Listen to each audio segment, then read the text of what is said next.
Assalamualaikum hapunten baraya sadayana.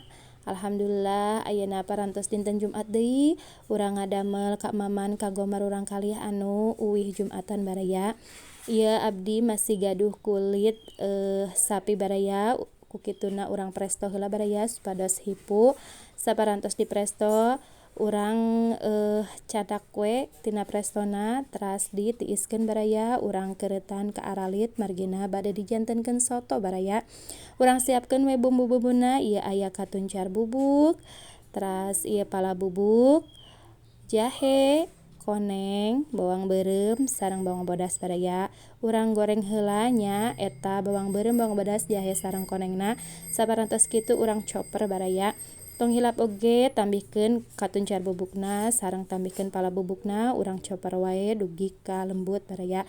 Saparantos kitu urang goreng deui eta anu kenging nyoper bumbu-bumbuna. Saparantos asak nembe lebetan cai baraya. Saetos kitu tambihan oge ku daun salam, daun jeruk, laja, sereh,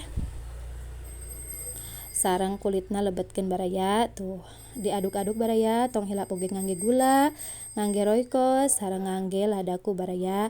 Saparantos kitu tabihan ku bawang daun baraya tuh.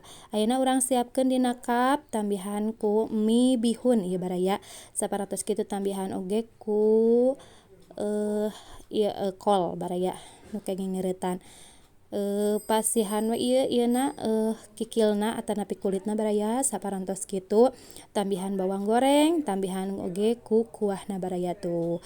Alhamdulillahnya saetos kitu tambihan oge ieu ku kurupuk supados lebih mantap baraya.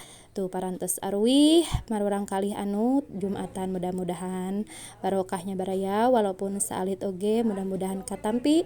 Sakitu wae panginten ti pribados. Wassalamualaikum warahmatullahi wabarakatuh.